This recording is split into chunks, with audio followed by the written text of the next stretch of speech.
Kerajaan Goa dan Talo. Kehidupan politik. Pada abad ke-17 di Sulawesi Selatan telah muncul beberapa kerajaan kecil seperti Goa, Talo, Sopeng, dan Bone. Di antara kerajaan-kerajaan tersebut yang kemudian muncul sebagai kerajaan besar ialah Goa dan Talo atau lebih dikenal dengan nama Kerajaan Makassar. Faktor yang membawa perkembangan Kerajaan Makassar adalah sebagai berikut. 1. Terletak di tepi sungai.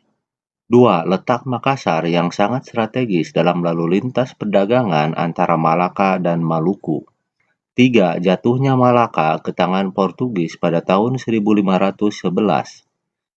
Beralihnya sistem pemerintahan di Jawa Tengah ke corak agraris.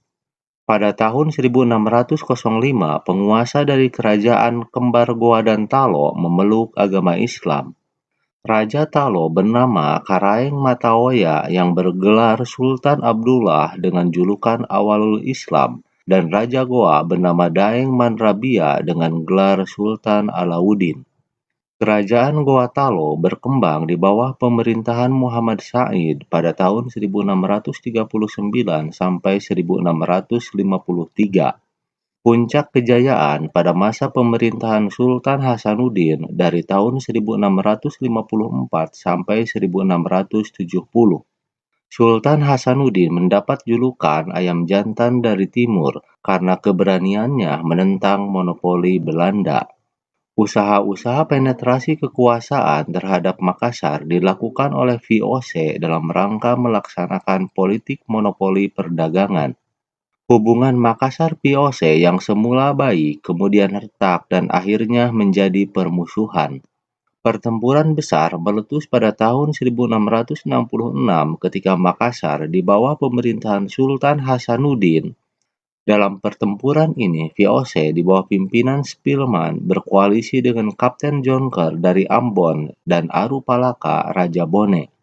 Perlawanan Hasanuddin berhasil dipatahkan dan para pemimpin yang tidak mau tunduk kepada VOC seperti Kraeng Galesung dan Montemerano melarikan diri ke Jawa.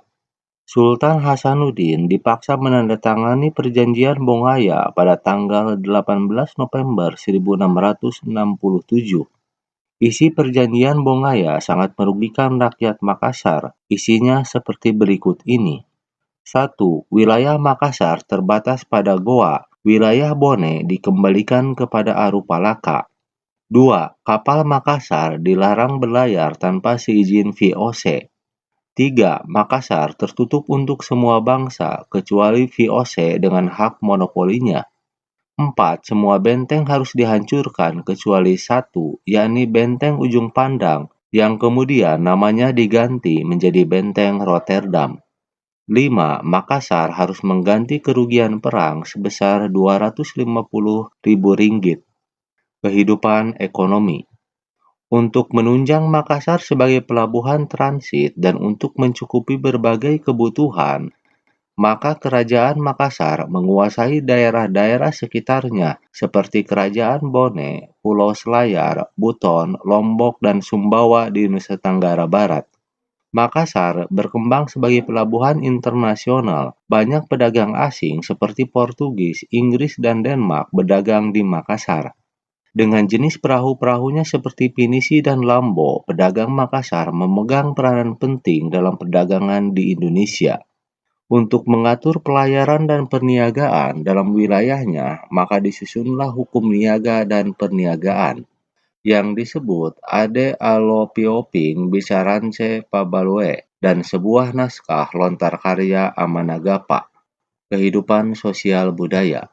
Makassar sebagai kerajaan maritim dengan sumber kehidupan masyarakatnya pada aktivitas pelayaran dan perdagangan, maka sebagian besar kebudayaannya sangat dipengaruhi oleh keadaan tersebut. Hasil kebudayaan yang terkenal dari Makassar adalah perahu pinisi dan perahu lambo. Kemunduran. Kemunduran kerajaan Makassar akibat adanya perjanjian Bongaya yang sangat merugikan Makassar. Meskipun perlawanan terhadap VOC muncul kembali pada tahun 1667 sampai 1669, Makassar berhasil dihancurkan dan selanjutnya dinyatakan sebagai milik VOC. Demikian kilas balik menengok masa lalu untuk menatap masa depan. Yang memiliki kekuatan militer yang cukup besar serta menjadi pusat perdagangan di Indonesia bagian timur, mulai dari daerah Sulawesi, Maluku, NTT, hingga ke timur Kalimantan.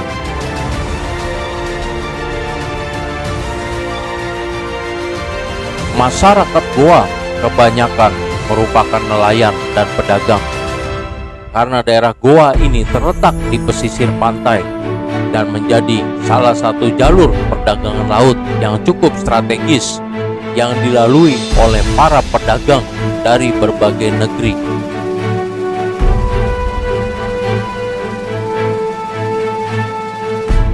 Salah satu pemimpin dari kerajaan Goa yang cukup terkenal dan telah menjadi pahlawan nasional adalah Sultan Hasanuddin.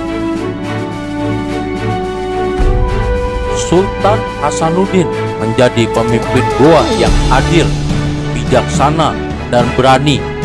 Bahkan Sultan Hasanuddin mampu menyatukan kerajaan-kerajaan kecil di daerah Sulawesi dan bersatu melawan Belanda yang waktu itu menjajah Indonesia.